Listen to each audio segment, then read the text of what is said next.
فأنا ناصح لإخواني بالصدع بالحق تبيض وجوههم. السكوت في مسألة الحزبية يضرها، فاصدع بما تؤمر وأعرض عن المشركين. سلامي على دماج ورجالها والشيخ يحيى ودار العلم يا سعد بانيها. Bismillahirrahmanirrahim. Alhamdulillahi rabbil alamin. Wassalatu wassalamu ala rasulihil amin. Wa ala alihi wa ashabihi wa man tabi'ahum bi ihsanin ila yaumiddin. Amma ba'd. Pertemuan yang lalu kita mengambil hadis yang ke-15 pada dua riwayat mutaba'ah yang dibawakan oleh Imam Muslim rahimahullahu ta'ala. Naam, yang dari sisi kandungan matan hadisnya sama dengan riwayat yang pertama, di mana ada padanya tambahan penegasan dari penanya, wallahi la azidu ala dzalika syai'a, bahwasanya dia tidak akan menambah dari apa yang disebutkan tersebut. Sebelum kita lanjutkan pada hadis berikutnya, faman hafidhahu falyaqra.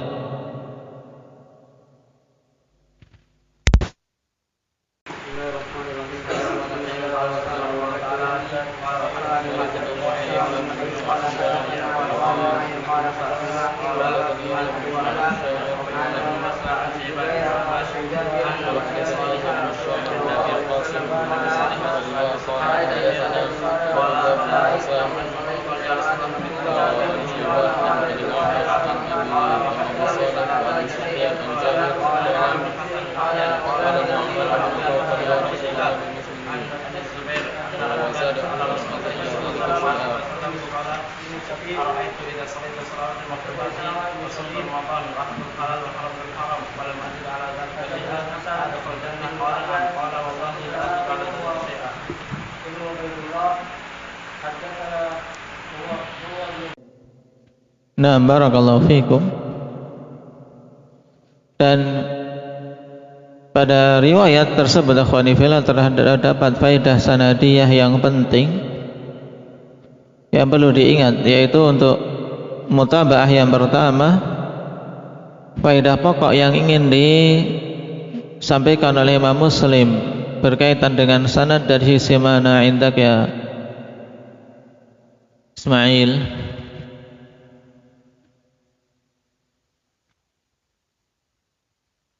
Nah, adanya mutaba'ah siapa? Abu Saleh atas riwayat Abu Sufyan, di mana A'mash mengambil dari keduanya, dan beliau dikenal dengan mudallis dan meriwayatkan di sini dengan an. Cuman kalau itu riwayat dari Abu Saleh maka aman dari tadlis. Nah, tidak berdampak tadlisnya. Maka dibawakan riwayat Abu Saleh di sini untuk menegaskan bahwasanya apa yang diriwayatkan oleh Ahmad ini adalah yang beliau memang dengar langsung. Demikian pula pada riwayat yang ketiga, nah padanya faedah berkaitan dengan riwayat Abu Zubair an Jabir, dan ini riwayat yang masyhur dibahas oleh para ulama, riwayat Abu Zubair an Jabir. Karena Abu Zubair seorang saduk, cuman dia mudallis. Nah, dan di sini meriwayatkan dengan an. Bagaimana menjawab iskal ini? Kok Imam Muslim rahimahullah ta'ala membawakan riwayat tersebut dalam sahihnya? Imdak ya Hudzaifah.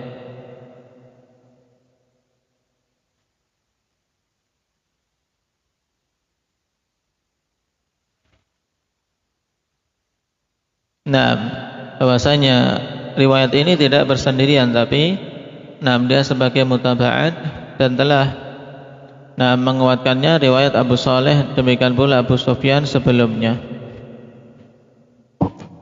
Nah,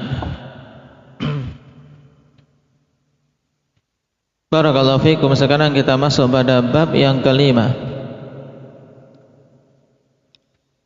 Qala al-Imam an-Nawawi rahimahullah, bab bayani arkanil Islam wa da'aimihil 'idham. Bab penjelasan tentang rukun-rukun Islam dan pilar-pilar utamanya, pilar-pilar pokok, pilar-pilar terbesar dari penyangga Islam. Qala al-Imam Muslim rahimahullah, haddatsana Muhammad bin Abdullah bin Numair al-Hamadani al-Kufi al-Hafidh, telah lewat penyebutannya. Qala haddatsana Abu Khalid yakni Sulaiman ibn Hayyan al-Ahmar, telah menyampaikan hadits kepada kami Abu Khalid, maksudnya yaitu Sulaiman ibn Hayyan al-Ahmar. Beliau juga Kufi. Nah, seorang yang dari sisi tingkatan hadisnya saduqun yukhti. Saduq yaitu hadisnya tingkatannya hasan, yukhti dia terkadang keliru.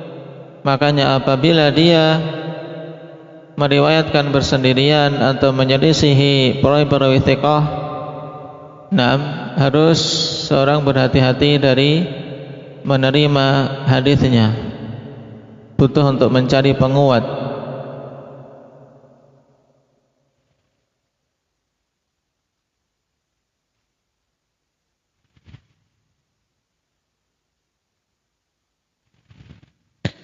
Bukti bahwasanya beliau terkadang keliru yang disebut rahimahullah, wa annahu qad rawa ahaditsa 'anil A'mash wa ghairihi lam yutaba' 'alaiha.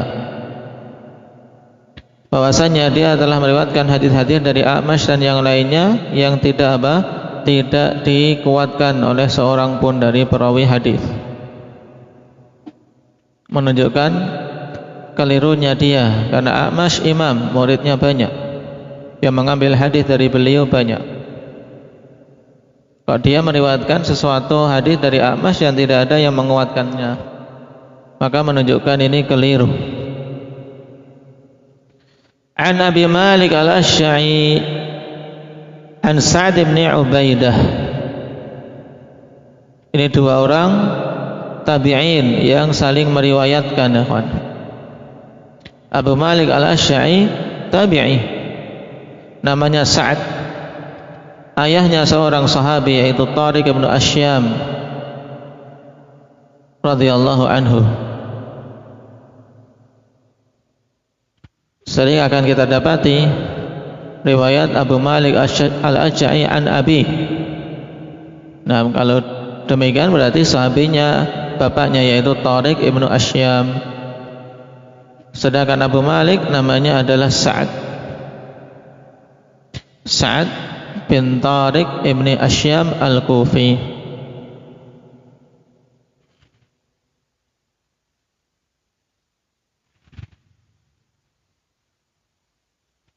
Seorang tabi'i thiqah.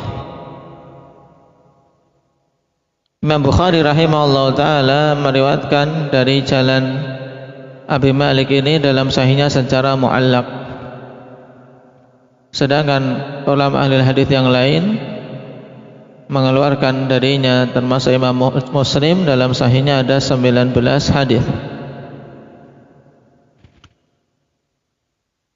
Adapun Sa'd bin Ubaidah, beliau juga seorang tabi'i thiqah,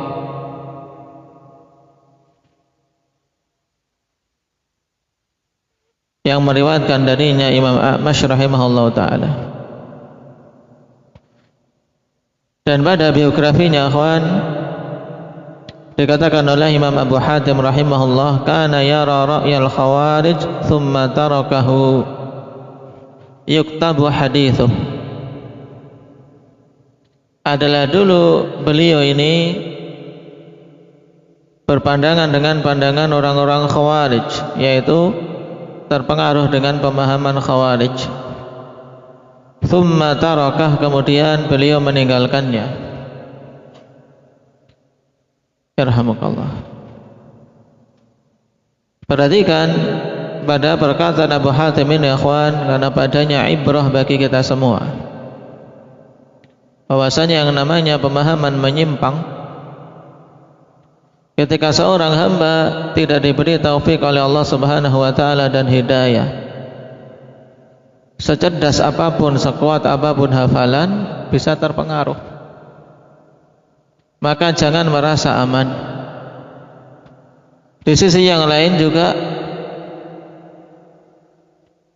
sesesat apapun seseorang, ketika Allah Subhanahu wa taala menghendaki untuk dia bertobat dan mendapatkan hidayah, maka akan mudah baginya meninggalkan pemahaman yang menyimpang tersebut. Sebagaimana di sini dikatakan, kana yara ra'yal khawarij tsumma tarakah. Dulunya berkeyakinan dengan keyakinan Khawarij. Kalau seandainya mati di atas keyakinan ini, ikhwani fillah, tentunya mati di atas kebid'ahan yang Rasulullah sallallahu alaihi wasallam cela dengan celaan yang banyak berkaitan dengan orang-orang Khawarij. Bahkan beliau katakan kilabun nar, anjing-anjing neraka. Nah, tapi walhamdulillah Allah berikan hidayah kepada beliau untuk bisa meninggalkan pemahaman itu.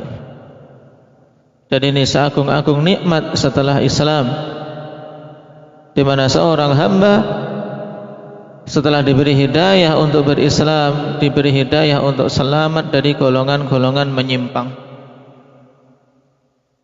Oleh karena itulah dulu dikatakan oleh Abul Aliyah rahimahullah ta'ala, ikhwan, dalam athar yang bagus, pantas untuk disebutkan di sini karena munasib dan dihafal. Qala Abul Aliyah rahimahullah ta'ala, ma adri ayyan ni'mataini afdalu alayya, an hadaniya lil Islam, an hadani lil Islam aw lam yaj'alni haruriyan. Aku tidak tahu dua nikmat yang mana yang lebih utama bagiku, hidayah Allah Subhanahu wa taala kepadaku untuk berislam, ataukah hidayah yang Allah berikan sehingga tidak menjadikanku sebagai seorang haruri, seorang Khawarij. Menunjukkan besarnya fitnah Khawarij pada masa itu. Taib, Abul Aliyah katakan, aku tidak tahu dua nikmat mana yang lebih utama bagiku, karena kedua-duanya adalah nikmat yang agung. Dengan Islam seorang selamat dari kesyirikan, dan dengan hidayah menuju sunnah selamat dari golongan-golongan menyimpang, terutama Khawarij yang merupakan golongan menyimpang paling besar masa itu.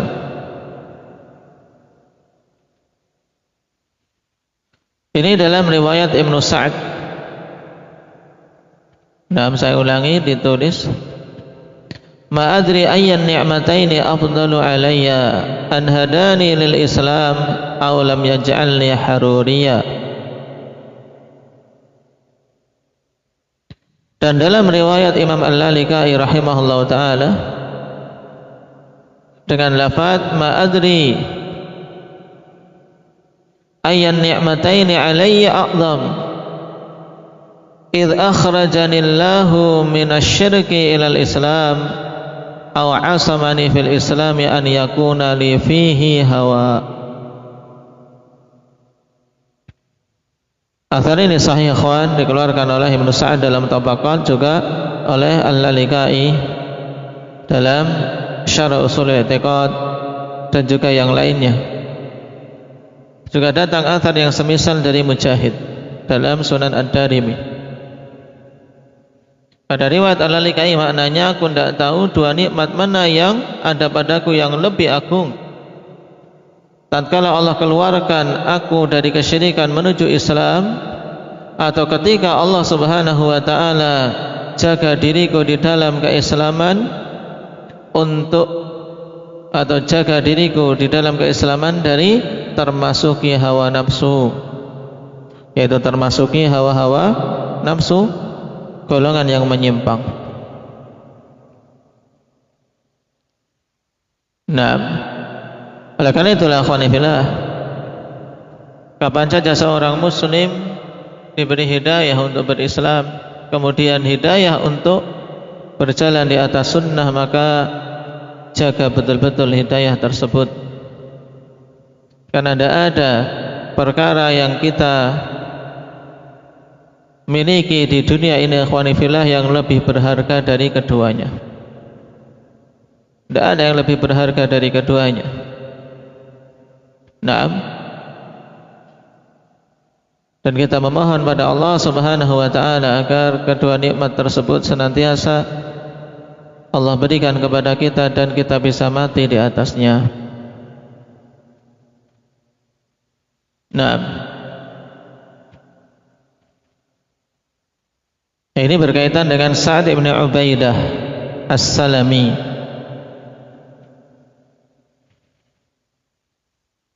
Abu Hamzah Al-Kufi, seorang thiqah.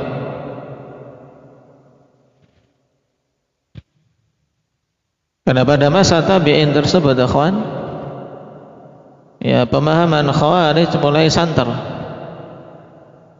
Nah, karena benih-benihnya berada di masa Nabi SAW dengan munculnya Dzul Khuwaisirah.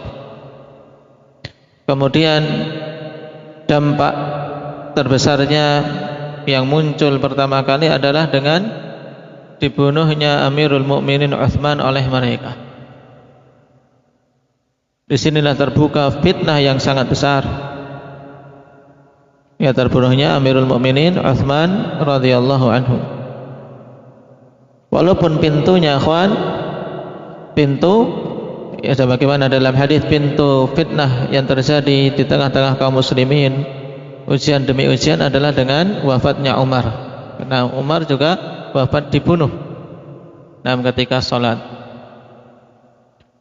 Tapi fitnah Khawarij begitu jelas, mereka menunjukkan dirinya pada masa Amirul Mukminin Utsman, kemudian semakin besar, nasallallahu al-afiyah.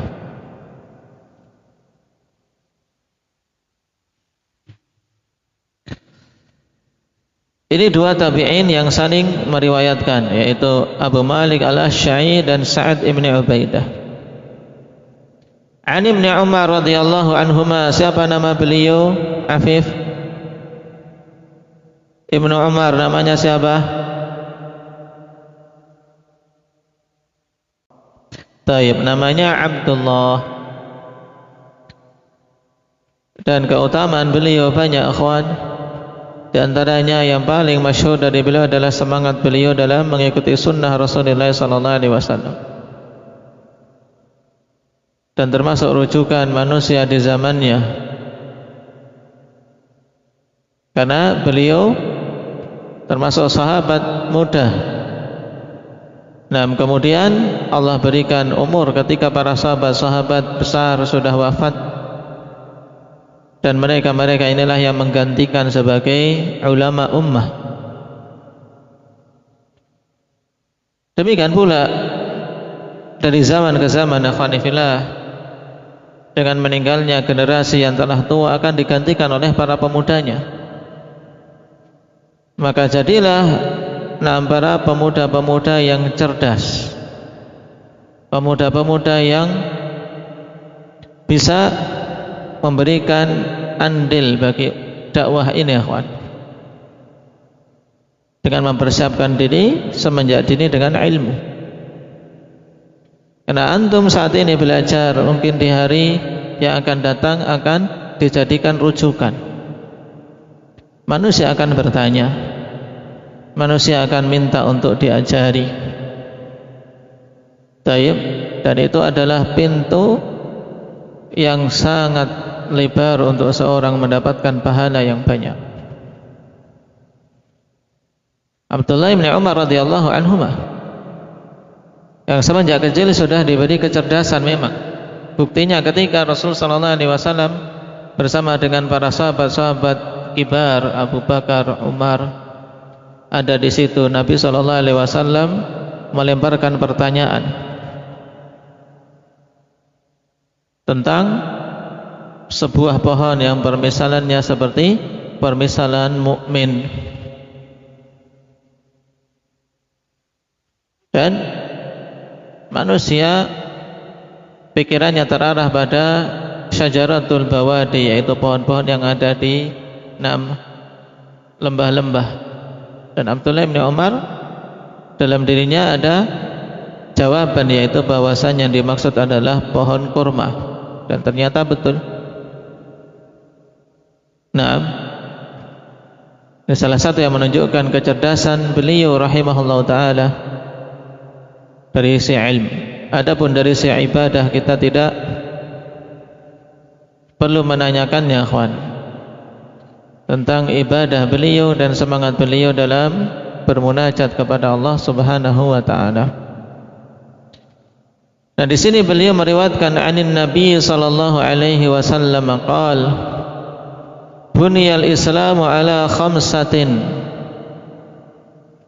Pada sebagian riwayat dan sebagian nuskah ala khamsin, dan kedua-duanya benar, ikhwan. Karena ketika kita membaca buniyal Islamu ala khamsah dengan ta, maksudnya ala khamsati arkan atau ala khamsati asya. Ketika dihilangkan tak marbutahnya, ya kita tentukan dengan apa yang lain, ala khamsi khisal, ala khamsi da'aim, sebagaimana kaidah yang masyhur dalam apa adat, dalam masalah jumlah. Untuk jumlah dari 3 sampai 10, kalau yang dihitung bentuknya muannats, maka apa yang diidhafahkan bentuknya mudzakkar, dan sebaliknya. Dan yang masyhur yang kita hafal dalam Arba'in An-Nawawiyah ala khamsin. Islam itu dibangun di atas 5 rukun atau 5 pilar pokok. Qala ala an yuwahhadallah, dibangun di atas pentauhidan terhadap Allah Subhanahu wa taala. Karena an yuwahhada, wahada yuwahidu tauhidan, berarti apa? Ala tauhidillah. Islam itu dibangun di atas 5 pilar pokok. Yang pertama di atas pentauhidan terhadap Allah Subhanahu wa taala, di mana Allah Subhanahu wa taala dijadikan sebagai satu-satunya zat yang diibadahi.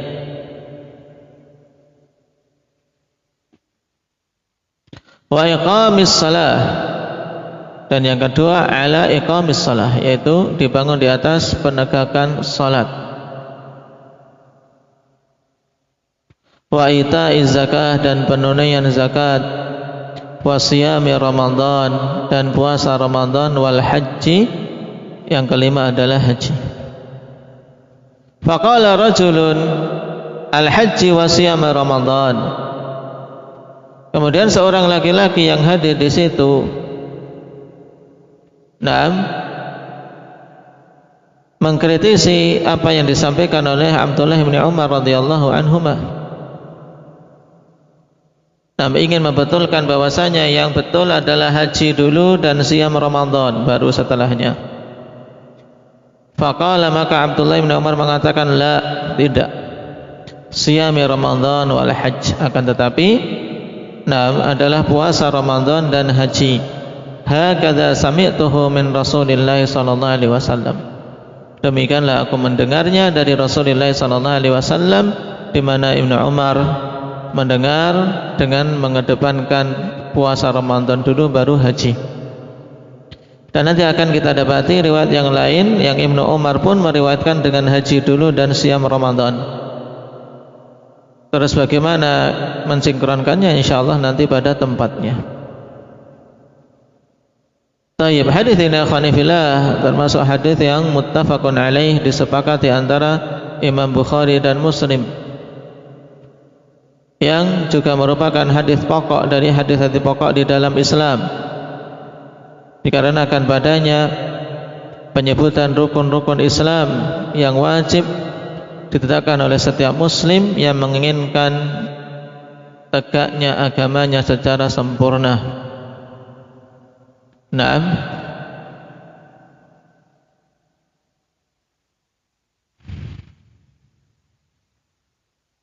Yang kelima ini telah kita lewati dan telah terulang-ulang kawan, dilewati dalam hadis Jibril, juga pada beberapa riwayat.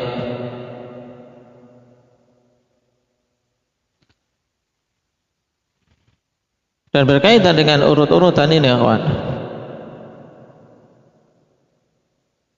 pada riwayat yang kedua insyaallah ta'ala akan kita dapati yang dibawakan oleh Imam Muslim di Sahih beliau ini, Ibnu Umar radhiyallahu anhu meriwayatkan wa hajjil bait wa shaumi Ramadan, dengan mengedepankan haji, dan itu sama-sama dari Abdullah bin Umar. Oleh karena itulah para pensyarah hadis membahas, lalu sisi mana Abdullah bin Umar mengatakan dan mengingkari sanggahan dari laki-laki yang mendengar beliau menyampaikan hadis tersebut dengan kata la hakadha sami'tuhu min Rasulillah sallallahu alaihi wasallam. Taujih yang paling bagus akhwani fillah, karena kedua-duanya riwayat yang sahih mengedepankan haji ataupun mengedepankan puasa. Nah, bahwasanya pengingkaran Abdullah bin Umar radhiyallahu anhuma dalam riwayat pertama ini kepada laki-laki tersebut, nah, tayyib, untuk menunjukkan bahwasanya Abdullah bin Umar ya meriwayatkan itu ya dengan riwayat yang benar. Memang dari Nabi SAW beliau mendengar demikian dan ingin meriwayatkan dengan lafaz tersebut. Dan pada kesempatan yang lain beliau ingin meriwayatkan dengan riwayat yang lain yang juga beliau dengar dari Nabi SAW. Karena itulah yang rajih pada hadis ini, sungguhnya Abdullah bin Umar mendengar hadis itu dari Nabi SAW 2 kali. Sekali dengan dikedepankan haji, dan pada sekali yang lain dengan mengedepankan puasa. Sehingga beliau riwayatkan dalam 2 bentuk tersebut. Oleh karena itulah ketika ada yang mengingkari, maka Abdullah bin Umar segera bantah untuk seseorang talib beradab dan tidak mengkritisi sesuatu yang dia tidak mengilmuinya. Sehingga beliau katakan la hakadha sami'tuhu min Rasulillah sallallahu alaihi wasallam, bahwasanya beliau riwayatkan itu di atas ilmu. Jadi kedua-duanya benar. Dan berkaitan dengan urut-urutan tersebut, sebagiannya menyebutkan hikmahnya akhwani fillah. Nah, walaupun pada pembahasan wawu pada asalnya tidak memberikan makna urut-urutan, tapi intinya dia memberikan faidah penggabungan yang diistilahkan dalam ilmu lughah mutlaqul jama', yaitu menggabungkan secara mutlak dan memberikan faidah urut. Cuman dari sisi penyebutan, ada yang dikedepankan, ada yang diakhirkan ini. Padanya faidah, yaitu yang disebutkan oleh sebagian a'immah, di antaranya dalam Fathul Bari maupun Umdatul Qari.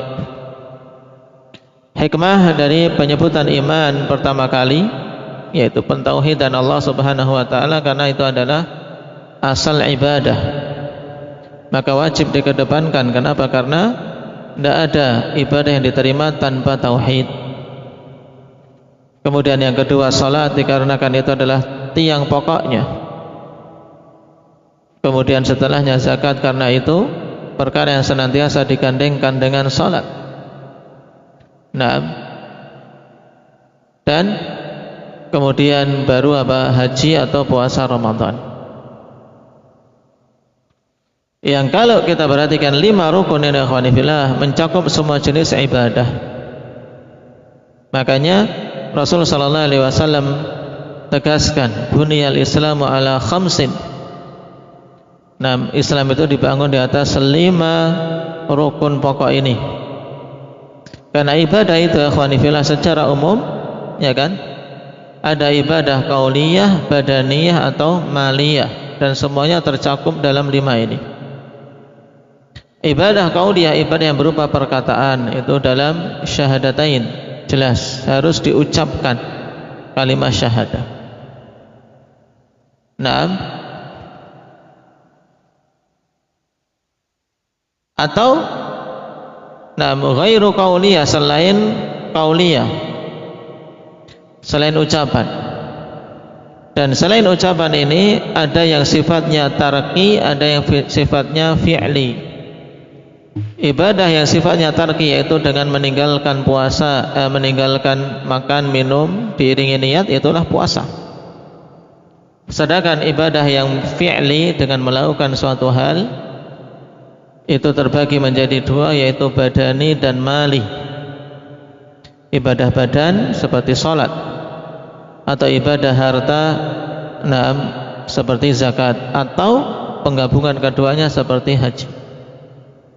Nah, sehingga pada kelima rukun ini akhwani fillah jelas tergabung semua jenis ibadah yang berporos, semua ibadah-ibadah di dalam agama kita akhwani fillah pada kelima hal tadi. Nah, oleh karena itulah sebaiknya seorang muslim betul-betul mengupayakan untuk memberikan perhatian yang kuat terhadap kelima-limanya. Nah, di antara fawaid dari hadis ini akhwan, setelah kita mengetahui makna pokok dari hadis tersebut, bahwasanya jelas padanya penetapan rukun-rukun Islam. Kemudian faedah yang kedua, dipahami dari zahir hadis ini bahwasanya seorang tidak dikatakan muslim yang sejati akhwan ketika meninggalkan rukun-rukun tersebut. Tidak dikatakan muslim yang sejati kalau dia menyatakan muslim tapi meninggalkan dengan sengaja salah satu dari rukun-rukun tadi. Adapun meninggalkan rukun pertama jelas dia tidak dikatakan muslim secara ijma'. Adapun meninggalkan rukun yang kedua berkaitan dengan salat, kalau meninggalkannya memang karena pengingkaran jelas ijma', dia hukumnya kafir. Tapi kalau meninggalkan salat karena malas, terjadi khilaf di kalangan mutaakhirin, walaupun di kalangan mutaqaddimin akhwani fillah disebutkan adanya kesepakatan. Sebagaimana dinukilkan oleh Abdullah bin Syaqiq rahimahullahu taala, kana ashabu Rasulillah sallallahu alaihi wasallam la yarawna min al-a'mali syai'an tarkuhu kufrun illa as-salah. Adalah dulu para sahabat Rasulullah sallallahu alaihi wasallam tidaklah memandang dari amalan-amalan sesuatu pun yang apabila ditinggalkan itu kufur kecuali salat. Dan juga hadis-hadis yang lain di mana Rasulullah sallallahu alaihi wasallam menegaskan, al-ahdu alladzi bainana wa bainahum as-salah faman tarakaha faqad kafar. Siapa saja meninggalkan salat dengan sengaja maka sungguh dia telah kafir. Dan ini pendapat jumhurul mutaqaddimin wal mutaakhirin berkaitan dengan orang yang meninggalkan salat karena malas. Jumhur menegaskan tentang kafirnya. Adapun berkaitan dengan zakat dan puasa serta haji, kalau meninggalkannya karena mengingkarinya jelas juga itu kufur. Tapi ketika karena malas, kalau sholat saja terjadi khilaf ikhwan, apalagi pada pembahasan tersebut. Tapi tetap kalau sengaja ikhwan untuk zakat tetap diperangi, sebagaimana dulu Abu Bakar radhiyallahu anhu memerangi orang-orang yang tidak mau menunaikan zakat di masa beliau sepeninggal Rasulullah sallallahu alaihi wasallam. Kemudian faedah yang ketiga dari hadis ini,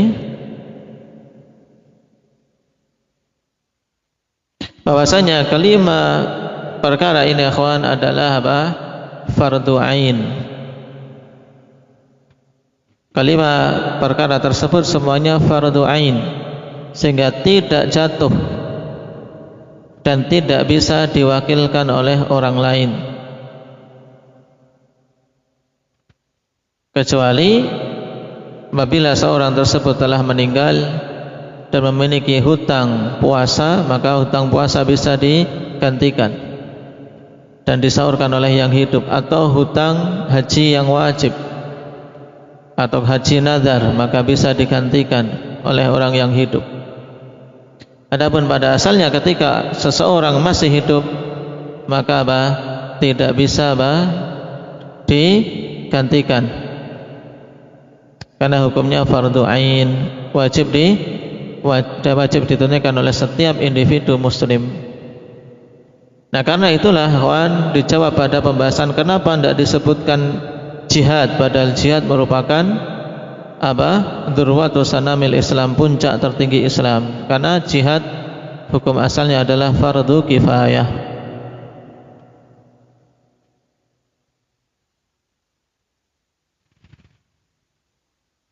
Kemudian dari hadis ini juga kita ketahui keutamaan hadis tersebut dan besarnya kedudukannya, kawan.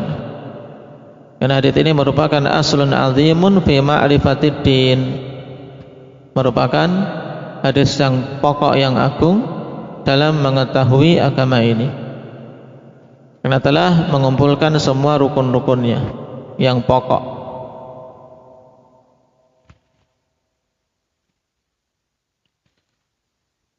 Juga pada hadis ini terdapat dalil pada hal yang dikhilafkan oleh ulama tentang boleh tidak menyebutkan Ramadan secara langsung ataukah harus syahrul Ramadan.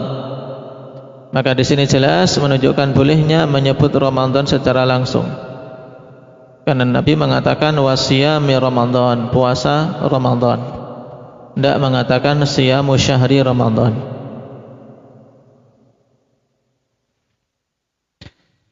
Juga pada hadis ini ikhwani fillah kita ketahui pentingnya meriwayatkan dengan lafaz. Dan diutamakannya meriwayatkan secara lafaz. Sebagaimana dia mendengar, maka demikian pula hendaknya dia meriwayatkan. Dan ini lebih diutamakan dari periwayatan secara makna, walaupun bagi mereka yang memiliki kemampuan pemahaman yang bagus dan meriwayatkan tidak mengubah maknanya, boleh meriwayatkan secara makna. Tapi jelas meriwayatkan secara lafaz lebih diutamakan.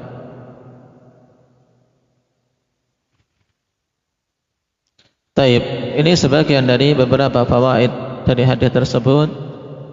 Naam, fa naktafi bihadza walhamdulillahi rabbil alamin.